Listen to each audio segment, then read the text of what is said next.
اپنے گھر میں، اپنی زمین پر، اپنے وطن میں رہنے کا سُکھ ہے، وہ اس کی ذہنی سطح کو کتنا بلند رکھتا ہے اور کتنی اعلیٰ پائے کے وہ کام کر سکتا ہے۔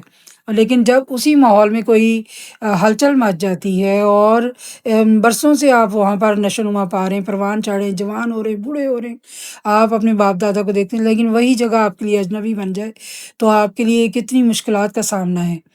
تو امید ہے آپ موجودہ حالات میں بھی اس کو سمجھ سکتے ہوں گے۔ تو انشاءاللہ پھر ملیں گے کسی نئی بات کے ساتھ۔ امید ہے آپ کو سبق سمجھ آیا ہوگا۔ بچوں، میرا کام ہے صرف آپ کو پڑھ کر سنانا تاکہ آپ کو یاد ہو جائے، اور آپ نے باقی نوٹس جو اب اس کے حوالے سے آپ یاد کریں گے تو اب امید ہے کہ آپ کو کافی نوٹس سمجھ آئیں گے، کیونکہ نوٹس بچوں آپ کے بہت بہترین ہیں، میں نے دیکھے ہیں۔ آپ ان پر توجہ دیں اور ان کو 2-1 بار پڑھا کریں، اور ایک بار تو ضرور اپنے ہاتھ سے لکھیں تاکہ وہ آپ کو فائدہ دیں۔ آپ نے لکھے ہوں گے وہ لفظ تو آپ کو فائدہ دیں گے بچوں۔ تو اگر کوئی لفظ غلط لکھا ہو تو بھی آپ کو پتہ چل جائے گا کہ یہ لفظ صحیح نہیں ہے، اس کو میں درست کر کے لکھ لوں۔ تو نہیں تو ہم اسی طرح جب آخری رات کو ہم پڑھیں گے تو ہمیں کوئی فائدہ نہیں ہوگا۔ آخری رات کو بیج ڈالیں، صبح فصل کاٹ لیں گے آپ، تو کیسے ہو سکتا ہے؟ جو انہوں نے 6 مہینے پہلے 3 مہینے پہلے فصل کے بیج ڈالا ہوگا اور وہ دیکھ پر داغ کی ہوگی، پانی دیا ہوگا، جا جا کے بار بار دیکھا ہوگا، جڑی بوٹی نکالی ہوگی، وہی 3 ماہ بعد یا 6 ماہ بعد اپنی فصل کاٹتے ہیں۔ اور جو فصل کاٹنے کی رات کو بیج ڈالیں گے وہ صبح اٹھ کر کیا کریں گے؟ تو پڑھیے ضرور، اور ہمیں اپنی رائے کا اظہار بھی کیجیے کہ آپ کو سمجھ آیا ہے تو آپ کو کیسا لگا ہے، اور کچھ اگر آپ نے پوچھنا ہے تو آپ پوچھ بھی سکتے ہیں۔ ٹھیک ہے، انشاءاللہ پھر ملتے ہیں۔ اللہ حافظ۔